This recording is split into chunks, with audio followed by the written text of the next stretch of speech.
Hey guys, welcome to my channel. I decided to make a video so we can study together for PATH because we have 3 days.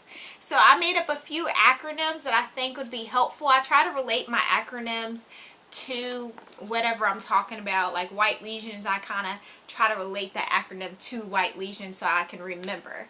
So if you have any other fun ways of remembering lesions or specific things about the lesions, can you please comment down below, or if you have a better acronym than me.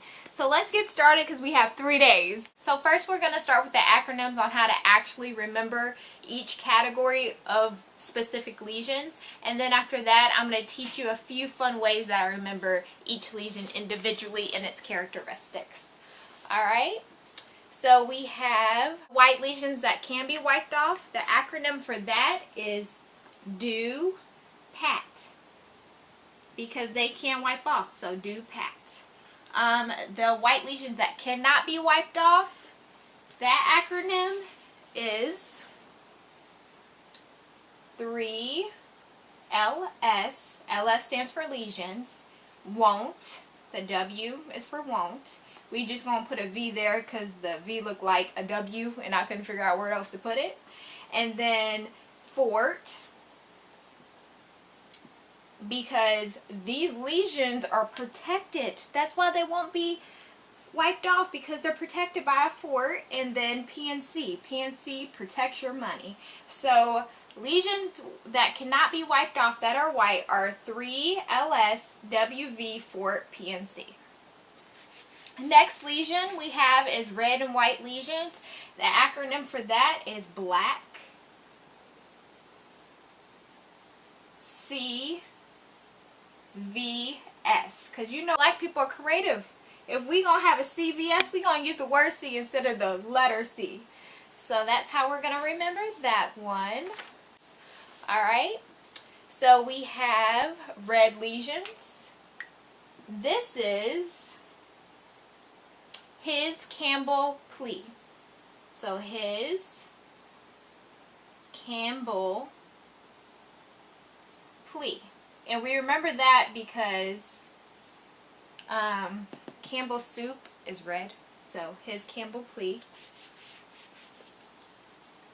Black and gray. So imagine that, you know, there's an earth, and then all of a sudden, bam, a meteor hits and it's black. So BAM is the acronym for black lesions. Alright, and we're only going to go through the first 3 pages, so this is part 1. Yellow lesions, the acronym for that is female, gal, pal. Alright, brown lesions, mops, poop, because poop is brown. It should be anyway. Blue and purple lesions, this one's going to be really fun. So run, 3 meg, 2 HP. So the way that we're going to remember this is we're going to ask somebody to run to the store for us, because we're feeling blue, we're feeling sad. So we need some gem, which is, you know, jewelry. We need some gems, and we need 2 HPs. We need some new computers to make ourselves feel better. And the reason why I have 3 meg is just so I can remember that there's 3 M's. But we're talking in codes. Our boyfriend knows. He knows us. Alright. And we'll get to the next acronyms in the later videos. But we're going to start with page 1 on how we remember some of these lesions.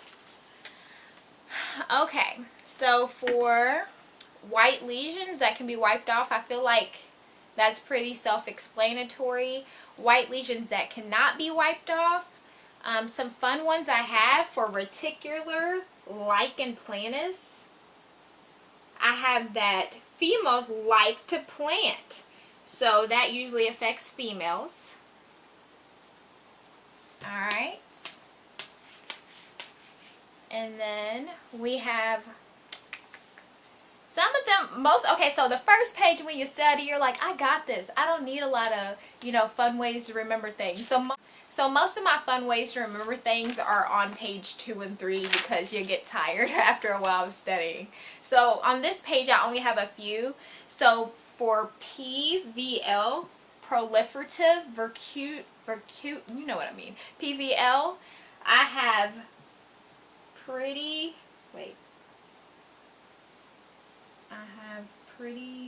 violent ladies. And so for PVL, I have pretty violent ladies. So that's kind of how I remember the population that goes with PVL. And then on top of that, pretty violent. These are the types of lesions that become malignant. So I think about 70% become malignant. So that's how we remember it's like pretty violent. You might want to watch out for that one. Let's see. And most of these lesions, if you notice, they mostly affect men. Alright. Systemic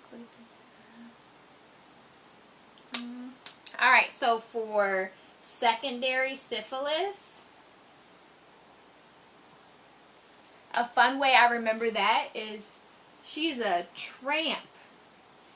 And that's why she got it. So she's a dumb tramp. The reason why I say that is because Treponema pallidum. Treponema pallidum. It's because this species is what causes syphilis. So she's a dumb tramp. Treponema pallidum. Alright. Once again with red, so now we're to red and white lesions. Erosive lichen planus. Remember, females like to plant, so same population there. Alright. And with arrhythmia, migrans means migrate, it moves around. We kind of know that. And so for speckled leukoplakia, the way that I remember that one is that speckled leukoplakia. So the way that I remember speckled leukoplakia is that it's kind of speckled. You know what I mean? Speckled. Like we only know a little bit about it. It's kind of unknown. Like we don't know really a lot about it, so we don't know how we got it. It's speckled. You only got a little bit of information. The way that I remember vacuous carcinoma and how it's in the vestibule, so VV of course, and then also we know carcinoma, it takes a very long time to get cancer, you know, so we think of long time, so it takes a long time to get cancer. So these are males who are 65 and up. Like it takes a long time to develop cancer. For squamous cell carcinoma, so I think of squamous cell carcinoma as like someone who is very like squeamish, you know what I mean, like they just can't calm down, because squamous cell carcinoma has like rolled borders, so they just need to relax, but they're all uptight. And what else about them? They're firm. So squamous cell carcinoma is indurated, irregular shape, like they just can't act normal, they just can't be okay. So that's how I remember squamous cell carcinoma. So the way that I remember coplet spot is basically children love dogs. So I think of a dog named Spot, so we know that the population is children.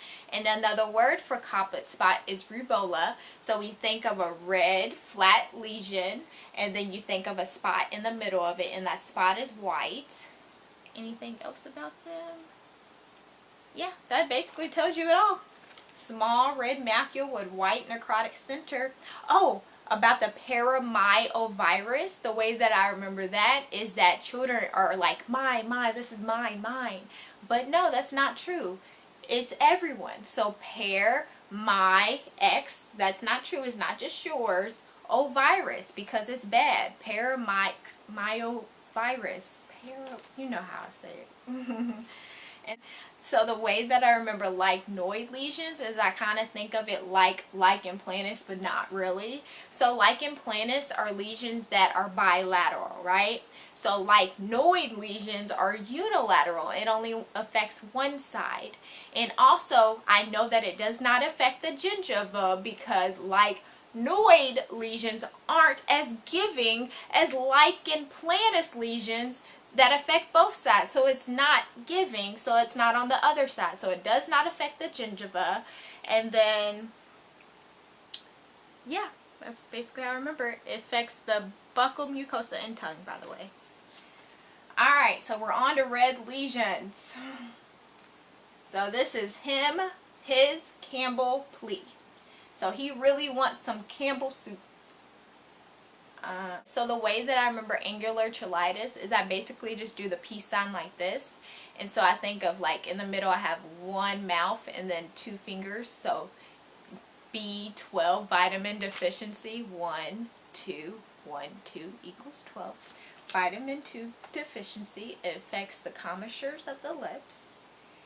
And the way that I remember linear gingival arrhythmia is I kind of just go like this, linear gingival arrhythmia.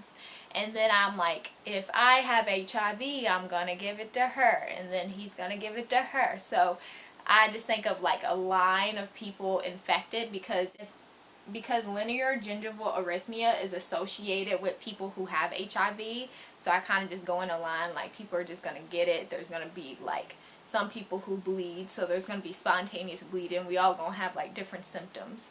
So that's kind of how I remember linear gingival arrhythmia.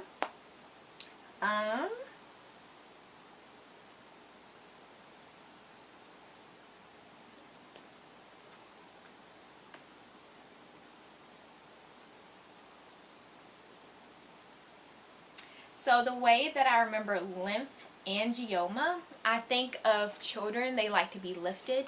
So I'm thinking lymph angioma because it affects the population as children. So lymph angioma, so I think of me lifting up a child. And then this lesion is also very fluctuant. So children, you know, are constantly moving. So you either can look at it that way or you just look at it as you constantly lifting up this kid. It's fluctuant and soft. Children are soft, you know. Jaden? So now we're on to black lesions, and the way that we remember that is BAM! All of a sudden there wasn't light anymore. We're in blackness. Alright, so amalgam tattoo is easy. Black hairy tongue. It goes back to the world. There's no people in the world. The world is over. So we're going to have a black hairy tongue. The world is over. So the way that I remember black hairy tongue is that filiform papilla. Fill the earth with people. So I think of black hairy tongue. So the way that I remember black hairy tongue is I think of there's a world with no people. So we have to fill the earth again. So it affects filiform papilla. It's going to take a long time to fill this earth. So elongated filiform papilla. That's how I remember black hairy tongue. So with yellow lesions, I have a lot of fun ones. That's how you know I'm like, each one, you need something fun. Alright, so yellow lesions, we have Periolus, cutaneous sinus gum boil. The way that I remember that it's associated with non-vital teeth is that I just think of someone just cutting out all the vital teeth. So when I hear cutaneous sinus, I just think of non-vital teeth. And so the way that I remember actinomycosis, I don't know how to say the word. You're going to be here all day. So I think of someone who sees all the right tracks. So I think of someone who's an actress. It says abscess or sinus tract due to actinomycosis. So she sees all these signs. She thinks she's on the right track. She's going to be an actress. She's going to be famous. But she sells her soul. It says we see bright yellow sulfur granules in the pus. So she sells her soul. Sulfur granules. For that money, she sells her soul. So for lipoma, it says soft yellow, pink, well-defined, painless nodule. So the way that I remember that is that your side of the cheek, you know, it's soft, it has a lot of fat, so we mostly see lipoma on the buccal mucosa. Granular cell tumor, the way that I remember that one is you have to do something in order to get on top. So you have to do something in order to get on top. I don't know if that makes sense to y'all, but we ain't about to go through this. Lympho epithelial cysts. So the way that I remember that one, lympho epithelial cysts. Oh, I said you're kind of limp. Lymphoepithelium cyst. Not to get confused with Limp Angioma with children. Lymphoepithelial cyst. That sounds like an old person. So that mostly affects the floor of the mouth and the ventral tongue because lymph, like you can't get up. Alright. And we have 4-day granules. So the way that I remember this is 4-day granules. So someone who has lots of money, they can have 40 grand, 40K, man. So they have their money hidden. So the most common place we see 4-day granules is in the vestibule and in the buccal mucosa. So imagine someone hiding a lot of money in the vestibule, you know, in that space right here. And then they have so much money because basically this lesion appears as small flat papules, I think. Yeah, multiple small papules. So 40, multiple small papules, and it's all coming out of, all that money is coming out of that vestibule. So you see it at the buccal mucosa. So that's how I see 40 granules in my head. Alright, so now we're down to brown lesions. Mop's poop. I haven't really looked more. Now we're down to brown lesions and blue and purple lesions. I kind of got tired at that point. So if you have any fun ways to remember blue and brown lesions, let me know. Because other than the acronyms, I was pooped. Alright guys, so thank you so much for watching. I really hope those helped you.